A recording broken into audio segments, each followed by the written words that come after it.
Halo teman-teman, pada video kali ini kita akan belajar tentang pencemaran lingkungan.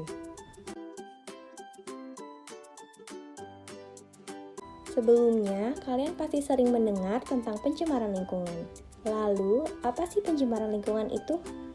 Dalam Undang-Undang Nomor 4 Tahun 1982 tentang ketentuan-ketentuan pokok pengelolaan lingkungan hidup, dijelaskan pengertian pencemaran. Pencemaran lingkungan adalah memasukkan makhluk hidup, zat, energi, atau komponen lainnya ke dalam lingkungan yang mengubah tatanan lingkungan akibat kegiatan manusia atau proses alam. Karena adanya pencemaran ini, kualitas dari alam sendiri pun menjadi turun, sehingga tidak dapat berfungsi sesuai dengan sebagaimana mestinya. Atau gampangnya sih, kualitas alam yang menurun karena polusi.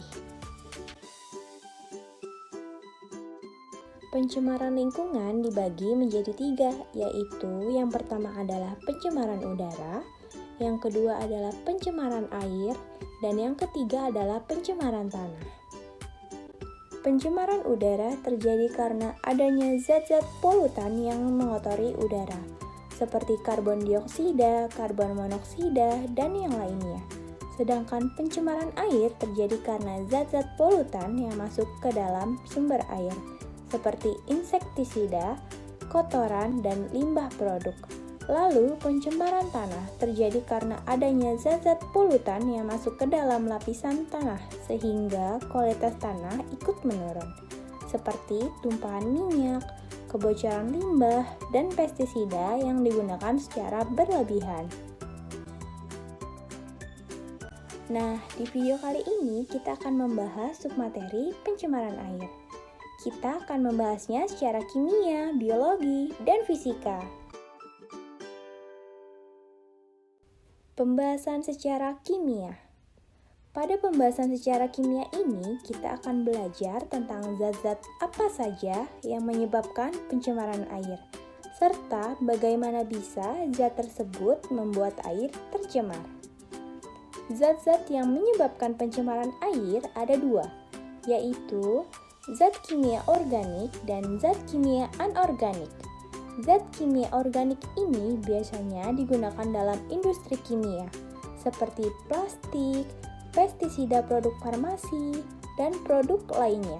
Sedangkan zat kimia anorganik merupakan zat yang memiliki kadar senyawa yang tinggi, berupa asam, garam, timbal, dan merkuri. Lalu, mengapa zat tersebut dapat menyebabkan pencemaran air? Dalam zat-zat tersebut terdapat bibit-bibit penyakit yang bersifat racun dan bahan radioaktif yang dapat merugikan manusia. Berbagai polutan memerlukan O2 atau oksigen untuk penguraiannya. Jika O2 atau oksigen ini kurang, maka penguraiannya tidak sempurna dan menyebabkan air berubah warnanya dan berbau busuk.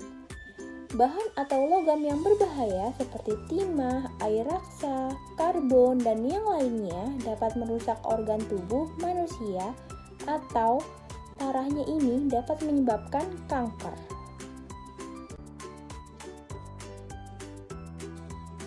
Pembahasan secara biologi.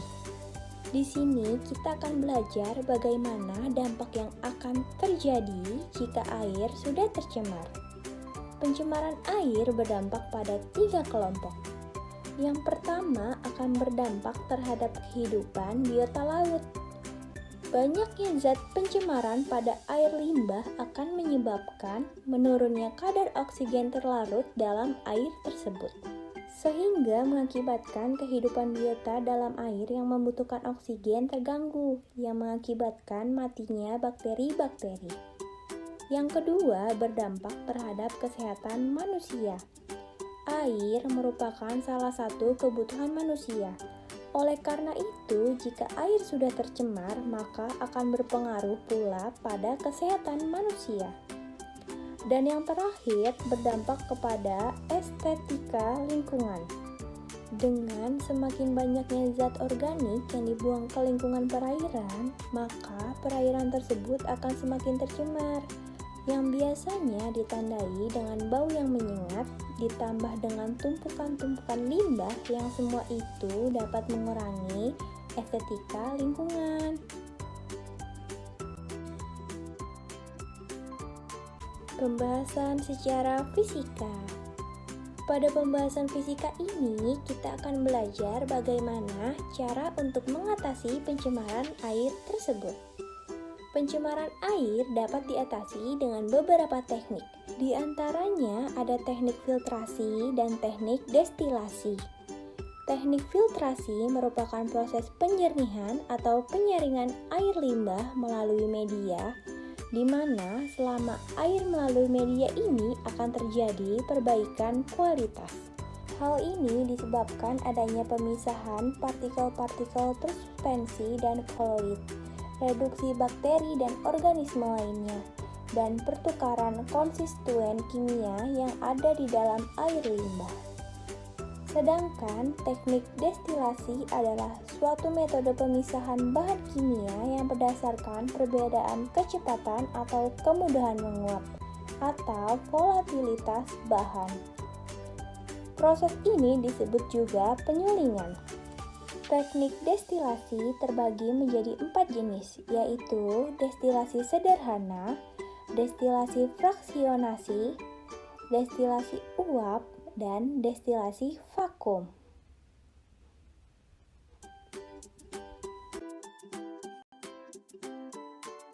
Terima kasih sudah menonton. Semoga bermanfaat.